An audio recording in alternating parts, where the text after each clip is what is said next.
When it comes to politics, we oftentimes can be distracted by federal conversations that are more theatrical than well-intentioned.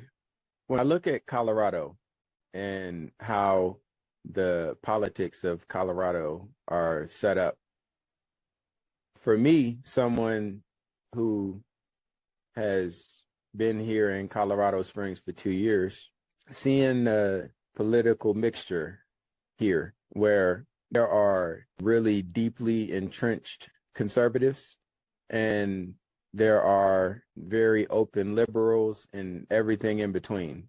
When the president announces that the Space Command is being moved from Colorado to Alabama, that means that the Space Command is being moved out of Colorado Springs to Alabama.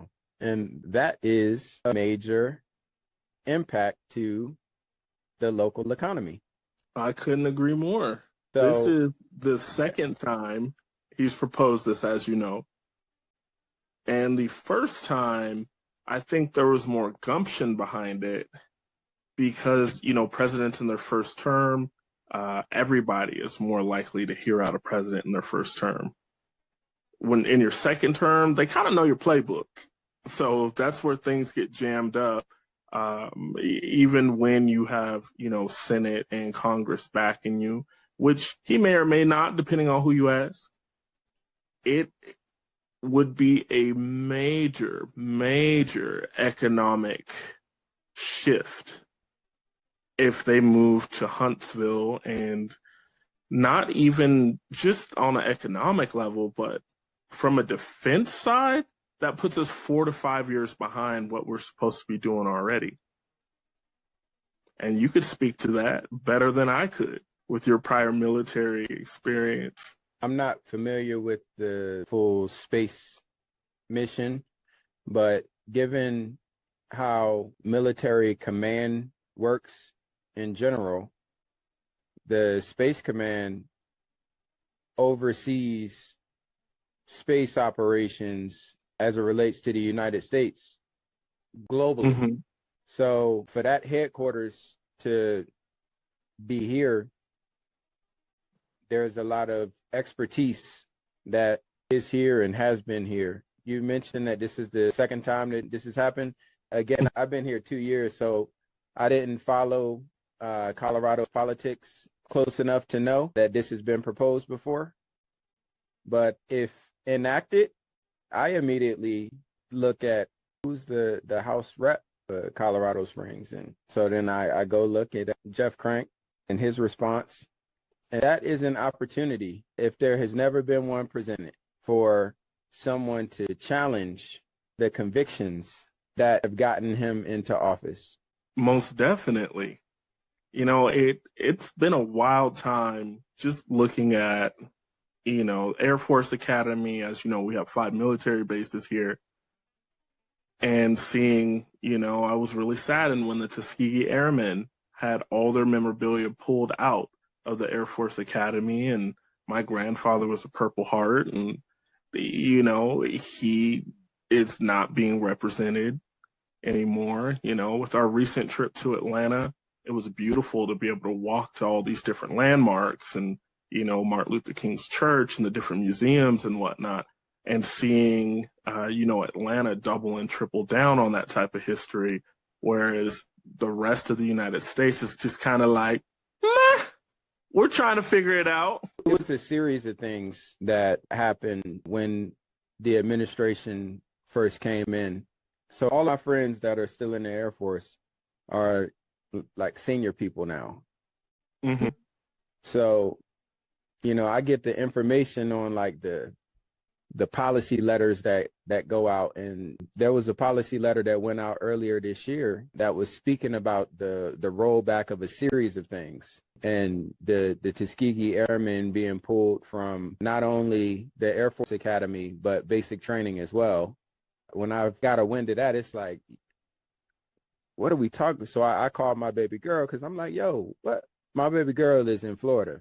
She had no idea who the Tuskegee Airmen were. I said, wow. I feel like the only thing that gets me excited about all these changes that folks make is because it creates a counterculture. So, just like the 2053 or 2054 report that says that, the average, GDP of all Black people, the average net worth of Black people in that year will hit zero that year. Since that report has come out, we have Earn Your Leisure, we have the asset class, we have NG the mortgage guy, we have, Trap. We have all these different forces who have risen up and said, oh, you thought it was a game. Well, I guess we're going to win at it now. And I look at history the same way, where it falls into the hands of the parents and the community. And we have to be a community. It really does take a village to raise a child, because even if you are educated, disciplined, and a winner, you only know what you know and you don't know what you don't know. So that's why we got to stay interwoven and stay strong and tighten it like a fist so we can deliver a punch. So that stuff gets me excited. I'm like, oh, you want to pull it away? Oh, you're not going to teach it in public school? Cool. It'll be just like when I was growing up, and it wasn't taught in public school, but talking to my uncles, my grandfather, my dad's friends, I got so much game. So it's the same thing now. Yeah, but it's a huge responsibility of being intentional about making sure that the history isn't lost, because the same way that all of this is going on, Cardi B is also in court. So when the attention span of our people has to compete between these dire political matters that impact generations of our lineage versus Cardi B being sued by somebody, it can become very difficult to make that distinction. For those of us that, there is no distinction, there's an inherent responsibility that comes along with not demeaning or stepping on one's excitement, but equally bringing awareness and attention to these things that have and are happening. Yes. It sounds like we're going back into college for me, philosophy 101, and we're looking at the allegory of the caves. And we're looking at, Plato's example of, the hero who becomes enlightened because the people are living in this cave and they can see shadows of animals and trees and different things that exist in the real world. However, they've never left the cave. So they assume these shadows, he calls them mere phantoms, to be real things. Well, one of the guys escapes the cave, climbs out. His eyes has to adjust to the sunlight because he's never seen the sun. And then he sees a tree in 3 dimensions. He sees a squirrel. He sees a mountain lion. He sees the rivers that they heard. And then he goes back into the cave and he tries to tell everyone about it and pretty much tries to tell them how they're idiots. They were amazed by mere phantoms, and they killed him. So I think the big lesson we can always learn from, Plato, or any time where we say the hometown philosopher is never welcomed, is to meet people where they are and to do it from a mission base and from a love base. As long as we can keep our ego out of it, we're good. I always like to say ego is edging good out. So when it becomes all about us, there is no trust. I love that. Edging good out. The Wendy Pines Foundation allocates funds towards nonprofits within the Colorado Springs community every year. It's one of my mission sets when it comes to engineering business, because when it comes to how we opened up this conversation, talking about the Space Command being moved, that's all federal funds that are our tax dollars that fund all of that. When it comes to paying taxes, we got options here. we can do what we've traditionally done and not understanding the financial positioning and the results that are being produced within our businesses, so that Uncle Sam can then take a bigger chunk in the form of taxes to then squander it on whatever that it chooses to squander it on. Or as business owners, we can identify the opportunities within our communities and the resources that support those causes and invest in those in the form of nonprofits, or becoming active on boards and having the ability to actually touch the people when it comes to that education piece of meeting them where they are and how they need to be addressed. Most definitely. And like, you know, what you said is very important and very powerful. There is a gigantic tax write-off for giving to nonprofits. Up to 60% of your income pre-tax can be donated to qualifying nonprofits. So this is churches, this is your 501c1As, this is your 503c1As, and other entities as well, you know, private entities.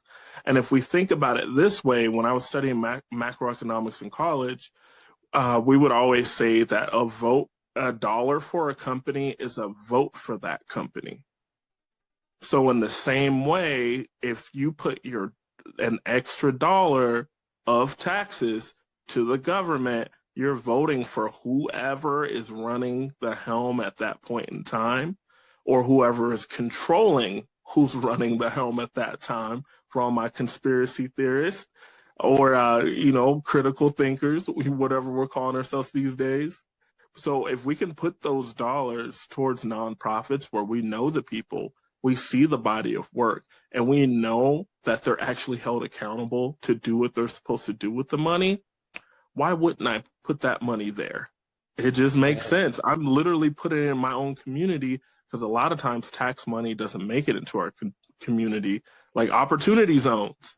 You know, we have these big institutions like Wells Fargo, you know, the big four banks, who were found giving people of color these upside down crazy loans, where even if you had a 750 credit score, they gave you a variable rate mortgage that normally would only go to someone that would have a 530.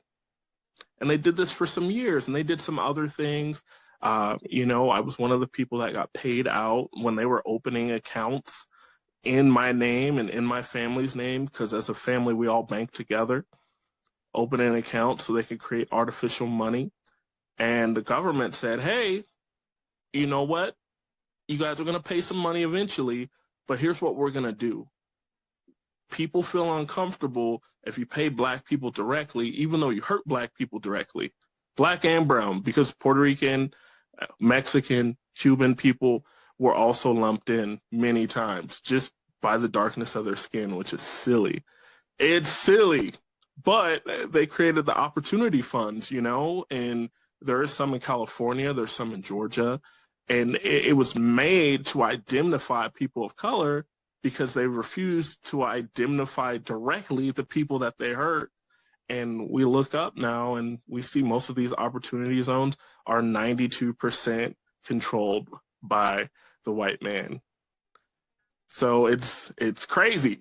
That speaks to access. We spoke heavily about access last week, and that continues to be a theme, where not being in the rooms to understand that these resources even exist or what the intent behind them are. When the narrative isn't managed, then it gets distorted. You pick a topic, and a narrative can take the intent of whatever it is that we're discussing and put it in a whole nother atmosphere from what the actual purpose of it was. So, right. It's crazy how effective sensationalism and propaganda is.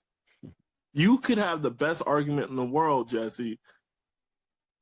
However, if I could find a narrative and I could be loud enough and I could get enough people emotional about it, most people are sitting on emotions anyways that they've been bottling up. because their career's not where they want it to be, their family life's not where they want it to be, their body, whole bunch of other things. All I have to do is reach out, elicit those emotions, and get you to pour those into my cause, and then we could beat Mr. Jesse down. Jesse wants to put food in kids' bellies, but like, we're gonna do this instead of taking care of our vets.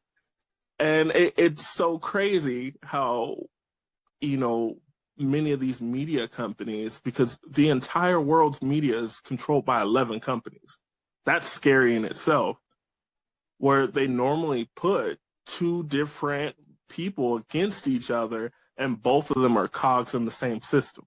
There is absolutely no logical reason that someone that's making a medium to below income should be fighting with someone that's making that same income and vote against their own interests. But a lot of that is going back to that same theme. When a narrative gets hijacked, then as opposed to addressing the root cause, it just becomes a finger pointing match. Addressing this from a societal perspective, the opportunity zones are an example within a much larger pool of problem, in the sense of there are no shortage of resources that are available, but bridging the gap in access so that those resources are in the right places is a part of why I felt that building this platform was so important when I first spoke with you about it, because narratives can always be hijacked. It was powerful in InvestFest to be in an auditorium of 14,000 people and Ian asked, if I made you money, give me a hell yeah.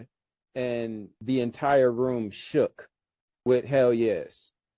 Like, I grew up watching wrestling with Stone Cold Steve Austin. He had to do a lot of things to elicit that type of hell yeah. And that is because he's been doing the work for so long and bringing so much value to so many people. The proof is in the results. So when I think about the community of classmates that will have the shared experience of taking their entrepreneurial ambitions and scaling it through all of the intentional frameworks that you and I have dedicated good portions of our lives to being nerds, to understanding the intimate components of how these things work. So as these conversations happen, the narrative remains consistent. Going into InvestFest, there was a lot of folks that were throwing shade. Like they sure were. I don't know if they're going to have 10,000 people there. It's looking like guests are going to fall out. They're not going to have any billionaires there this year. Is it worth the InvestFest ticket? What's Charlemagne going to do? What's Charlemagne going to say? You know, they're running old news from Charlemagne talking about his affiliation with the Democratic Party, and absolutely nothing to do with the money that he gave away, the infrastructure that he made and described there, and how he's been empowering entrepreneurs. None of that. It's crazy. They got so little press. You know, Rashad and Ian talked about it yesterday, how they have an event, 25,000 people. Nothing happens. No one gets hurt. There's not one fight. There's none of that. There are thousands of people who made thousands of dollars there. Thousands. You know, you and I can't even count our return yet because the money's still coming from the connections that we've made, the business that we've drummed up there already. Just with some people seeing that I was there, I got messages saying, hey, I got $150,000. I want to see what you can do with it. I got 6 of those while we were there because I was in the proximity of greatness. You know, sometimes winning is just being in the right area. You definitely got to show up. Access. But I mean, Access. Access. That is the theme of today. You know, Ice Cube was interviewed recently about the big three, and, you know, he has a pretty large lawsuit against the NBA and other leagues for, you know, allegedly they were conspiring to keep him off of large networks so he couldn't grow his league. So that's going on. He's asked by several reporters some entrepreneurial questions, and and then they try to drop one on him. It was supposed to be like a light interview, and they're like, what is the greatest deterrent, detriment, or barrier for Black people in this day and age? Do they need reparations? Like, the guy tried to go in on Ice Cube, and Ice Cube just kind of sat back like, oh, this is what we're doing? Okay. His answer was access to capital. He said, that is the greatest barrier for my community. And they're like, what do you mean? You've made millions of dollars. You've done this, you've done this, you've done that. And he's like, I've done it all bootstrapped. When I talk to my counterparts in Hollywood and their cousins and their brothers, when they come up with an idea, they're easily given funding. And, you know, VC is very different for Black enterprise than it is for non-Black. Whereas the numbers that we normally see in VC, which is venture capital, for you folks who are unaware, a Black-owned company has to show profits within the first 8 to 14 months of a new company, while their non-Black counterpart can get up to 52 months before showing any sort of profit. And they'll just let that thing grow and matriculate and sometimes masticize to society and bloom. So we have to move differently because we don't have 5 years to get the formula perfect. We might have 6 months and we got to punch and we got to go. So access, that is unintentionally, that's going to be the theme today. Bro, it's going to consistently be a theme because that's a barrier that we have to penetrate on a bunch of different planes. Access across the board. But the access to capital piece, I got back from InvestFest on Monday, and on Thursday, I got the honor to present at our Black Chamber of Commerce, Cash and Culture, Access to Capital. Yes, sir. And it's because of that reason that we have a huge barrier to accessing capital. So when I think of cold brothers like Robert F. Smith, that is doing it crazy on the venture capital side. Well, and he's from here. I know. People never talk about that. That man is from the 719. Yep. So, and he's going crazy. Go ahead. It just takes the intention. Mark my words. I'm big on the big declarations because when I declare it, I'm gonna make it happen. And bridging that divide between what Robert F. Smith is doing at that level and the impact that can be happening at the grassroots level of small businesses that are fueling the communities, because it's all business. It's all numbers and human psychology. There's huge opportunity there. It just takes the intermediary piece that covers the legwork that makes it all make sense. Yes, and yes. I think he's also a great example of conscious capitalism, because a lot of times people throw out the word capitalism like it's a living, breathing thing, like it's sentient, like it has a conscience. It's just a concept that we've adapted, and we can use it in a manner where we can be lawless, like in the 1920s, and there were 3 people that had more wealth than the entire country, including the government, where they're able to bail out the entire country. So you could do that and have hyper divides in wealth where people are literally worth, 3, 4, 5 billion. And at that same time, people are splitting cracker and ketchup sandwiches where they're going back and forth on who puts the extra half a cent per day to get by. So we can do that with free enterprise and capitalism, or we can work our behinds off. We can become experts. We can become just deadly, lethally skilled at what we do. We can turn our hustles into businesses. We can raise capital because all of our books are good. We got the right NAICS code, and the bank knows that we're a low risk investment. And then we can take that money and we can overflow it back into the community. Like, that brother paid off the college debt for an entire school. And this was not Pikes Peak Community College. We're talking about hundreds of thousands of dollars of debt per That was student. Morehouse, right? Yes. Yep.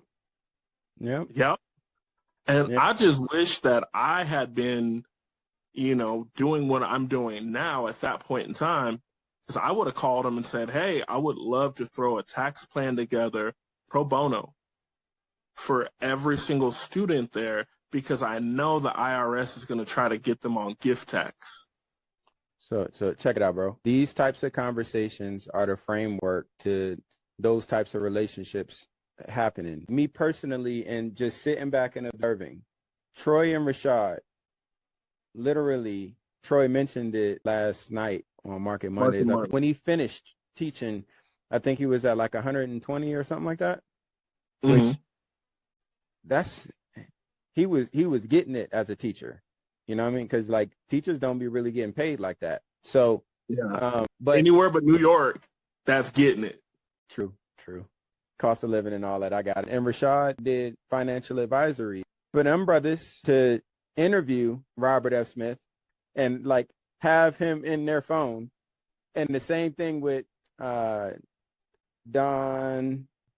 The real estate mogul. Yeah. You know who I'm talking about. But man, that's one cool brother there. Yeah. Don Peebles. Yeah, Don Peebles. And the cool part is I was thinking Don Peebles, but I didn't want to say that because I felt I was mixing him with Mario Van Peebles. So I just did. But yeah, Don Peebles. Sitting across with Don Peebles, these are real business minds, titans, all in the course of 5 years or so. Again, these types of conversations end up being the pathway to having those types of conversations that you couldn't have even imagined being had.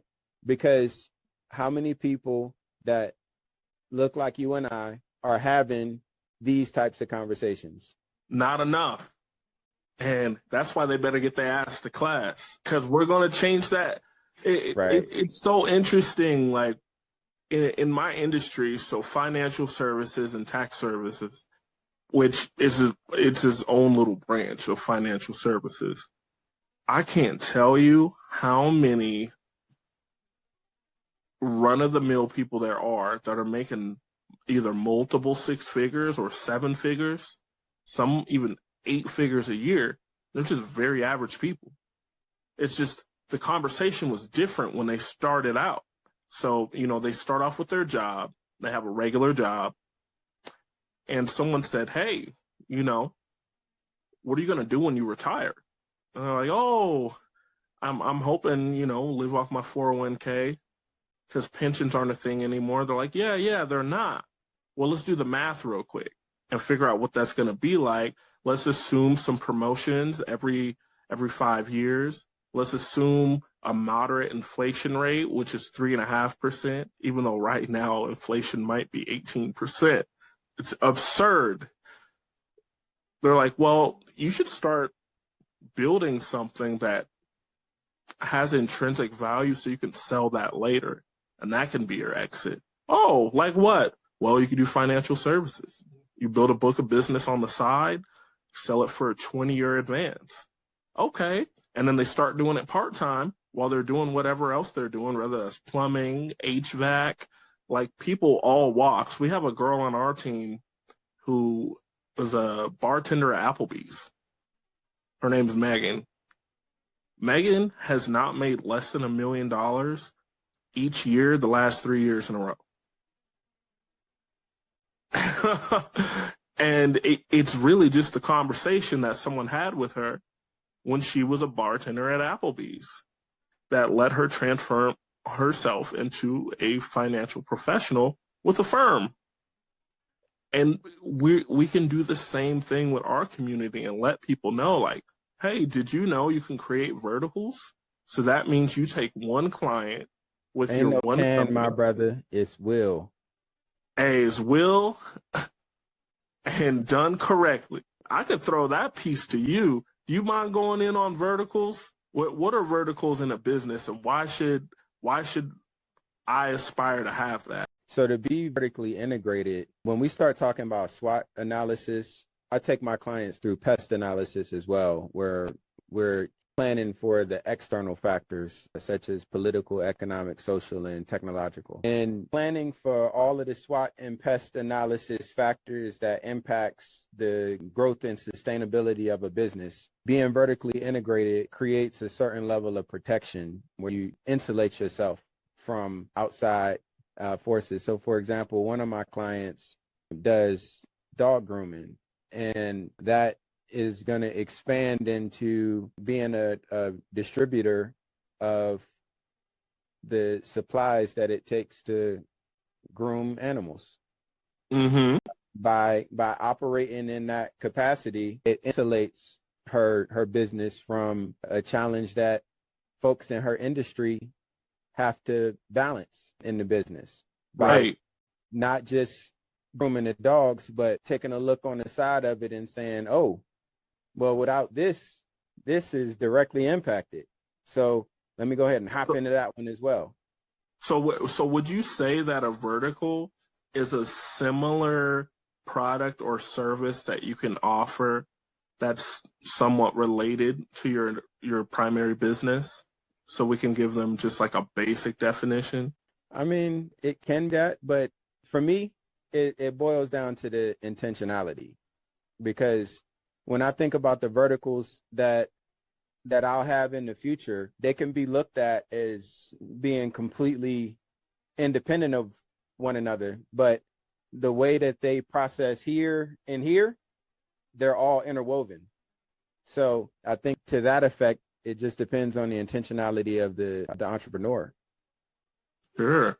Well, I just asked that because a lot of these viewers, they're trying to get their stuff together. And Right. you are so sharp. You're like SWOT analysis, pest analysis, TPS report. And I don't want them to get lost in the acronyms and initialisms to lose the message. No, I got you. That's the beauty of being a part of the community of classmates. This process, this ain't just a soundbite. This is a community. This is an invitation to said community. So if the things that we're talking about resonate, then you found yourself a home. And we commune on these types of things offline to greater detail.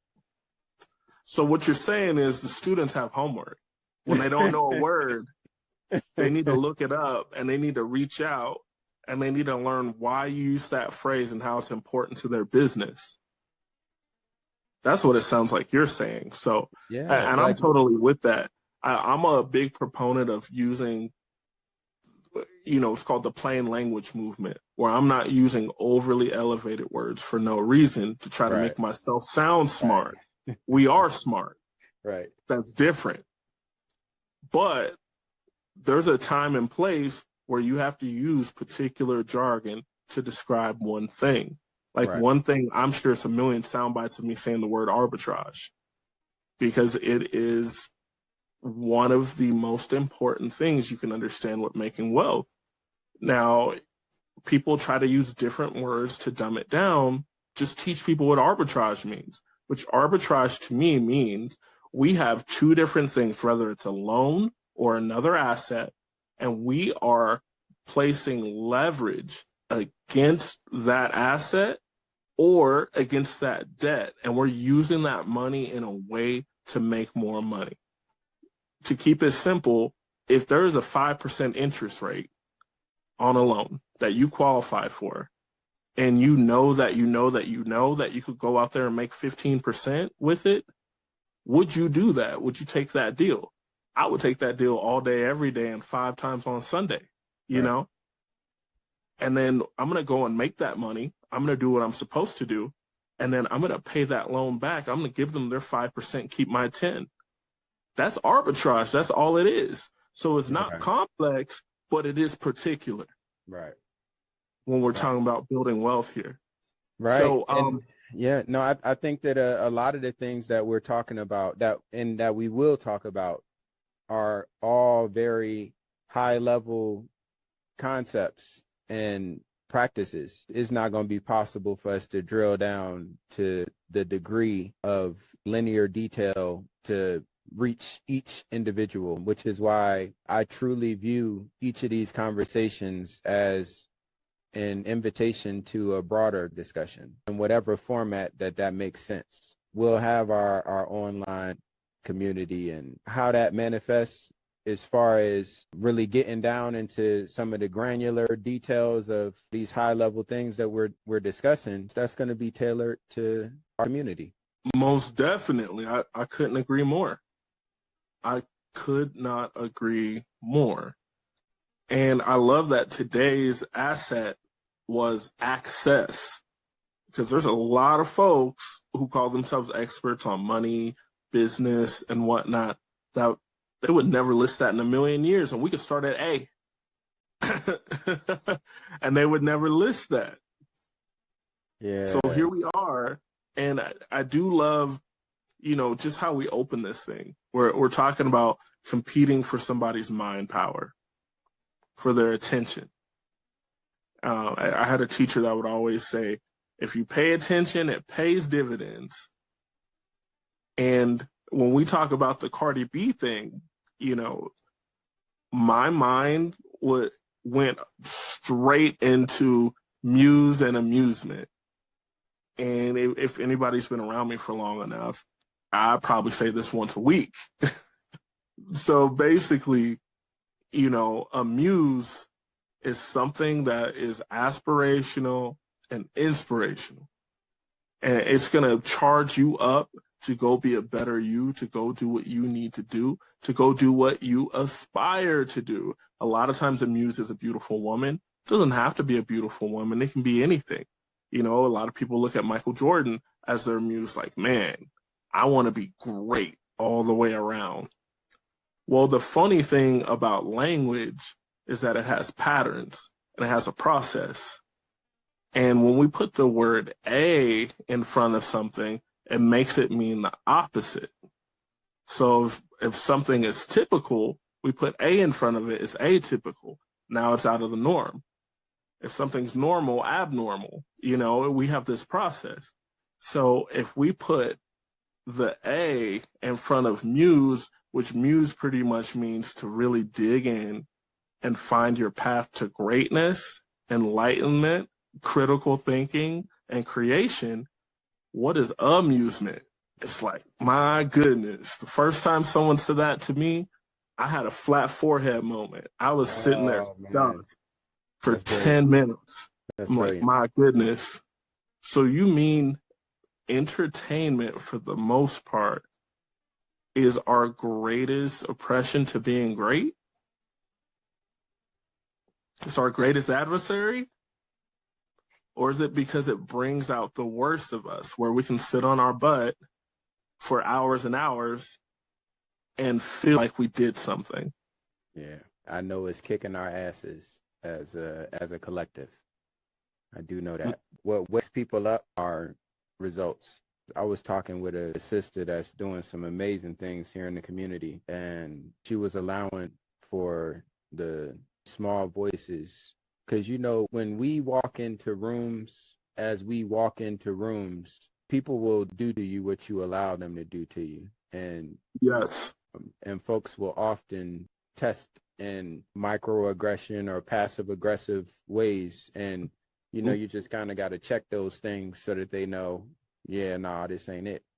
Well, on this particular day, she had allowed that shit to get up under, and I'm like, you way bigger than that, queen, because the work is bigger than any of the low energy, low vibrational things that these other people are engaging in. When you are processing all of that and allowing it to get into your energy and into your vibe, you know, you allowing these folks to pull you down up off of your perch. Unless Jesse's there to remind them of their power. Yeah, absolutely. Like you don't get pulled from your perch into their squalor. That ain't how that works. And it can be tiresome to know that you are your brand at all times. And we've talked about this, and that, you know, I'm fun and outgoing, but I definitely got to check people. I'm love, light, and, you know, something nice, but if it gets crazy, I can throw this right. And I think, you know, self-discipline is accountability and love for myself in action. Right. But checking these people and training them how to treat me is also from a place of love. It's hugely critical, man. Like, I learned that early in my career. It's not even something that I consciously do anymore. Like, it's how I carry myself. That because people try little things and I don't let nothing slide. I'm not that. I come from the school of Cedric the Entertainer. Like, we don't hope. Sometimes you just wish. That's a different energy that a lot of people, you know, it's going to show them who they really are, not who they think they are. Because when you look at somebody like you take up a lot of space. Like, I know I'm a large person. I'm a loud person. So I know I take up space, but you take up space intentionally and show people that you're comfortable, you're good. The way that you're looking in their eyes and you're talking with intense passion, while at the same time, you're being meticulous with your wording and your delivery. They're not ready for that. They're going to try to talk over it, and you're going to be like, let me finish my thought. And you're going to go back to what you're saying. It's like they got jabbed right in the nose. Like, okay. But it's beautiful, and we need to show people that by doing that, you're going to have more success. You know, when I bring on someone new onto my financial team, I tell them the basics. I tell them all the horrible stuff they're going to go through. I'm like, look, if you're dialing these leads, somebody's going to curse you out. You know, some old lady is going to blow you up because she's having a bad day. Are you the type of person that can handle that? Or are you the type of person that crumbles? When adversity happens, do you like to be left alone, or do you want me to call you? And we're going through the whole process. And then we get to a point where I tell them what they can hold me accountable for. I'm like, look, I'm your guide. If you need resources, you need answers, I got you. You need direction, you need seniority. You're sitting down with someone. Right before this, I had one of my brokers call me, and he found out that one of his folks in his circle has $2 million sitting in a checking account because he's too afraid to lose his money. He didn't want to invest in the wrong thing. Will you talk to this guy for me? I would love to. Short talk, and it's going to turn into some business. But flipping the script, what I tell them I hold them accountable for is to be impeccable with their word. There is no complaining. You have to honor my time, and you have to be a pleasure to work with, because I don't have to work with you. And that's not something that most people are used to hearing. And they're like, but you went out, you found me, and you told me, yes, but this is how it's going to go. And I'm letting you know from day one. Because if you don't honor my time, I'm not going to work with you. If you're not doing the things that I lay out for you to do, for you to be successful, I can't want it more than you do. That's insane. You're telling me you're more loyal to anything and everything but your family's last name? We're not aligned. I'm sorry. But there's a whole bunch of other people that'll take you. Call these guys. They'll work with you. They won't hold you accountable to anything, but they also probably won't help you become great. Bro, so what do you want to do? What do you really want? It took me going through my client retention analysis. A high percentage of the turnover came from the clients that every week had an excuse as to why they couldn't do something. So my process is designed now in a way where it doesn't allow for that. If we're not in concrete plans in place in order to tick things off of the list to make systematic progress towards the goals and objectives that we have agreed to, I may not be the right fit for you. And that's okay. I'll be good, goddamn, if I'm going to allow my brand to be tarnished, because that's ultimately what it's going to lead to. I can't force you to be great, but I can give you everything that you need to do it. But if you don't do the things, you're not going to come back in 2 years and say, Bullseye Consulting took all of my money and delivered me. Nope, we ain't doing that. No, sir. I look at it the exact same way with these clients. They'll ask me for the moon and the stars. I'm like, oh, I saw this thing on TikTok, and I heard you could do this with this, and I get a trust. After I get the trust, then I get the money from the bank. Then I can run it back, and I can make $2 million in a year. It's like, well, if it was that simple, why didn't you do it already? Crickets. Well, I don't know. If it was that simple, don't you think more people would do it? You know, wouldn't someone charge you $50, $75, $100,000 if they could guarantee you $2 million in 2 years? We would take that bet, right? It's like, so it's not that simple. There are some of these things in here that you learned in that video that are real things, but you have to be the right person to have them. You know, a lot of people get excited about infinite banking and they want to do it. And I'm like, okay, show me your current savings account. Why? You want to do infinite banking and you don't have money to bank with. Right. I'm not going to write that asset for you so it can charge back. And then, you know, you're running around town like, Earl set me up in this thing and it didn't work. And my pastor told me it wouldn't work. Absolutely not. You want to do infinite banking? I need 6 months to a year's money to do that for you, to create it. And I'll go out and I'll get the best carriers. I'll design it so it's the lowest cost for you. So your cash on cash is crazy. You know, I got plenty of clients this year where we locked in about 10% in gains for the whole year in the very first month of their portfolio. Like you say, I really do this. You know, we're doing this to give back because I really do this. I really run this business. You really run your business. But they got to earn it. Bro, yes.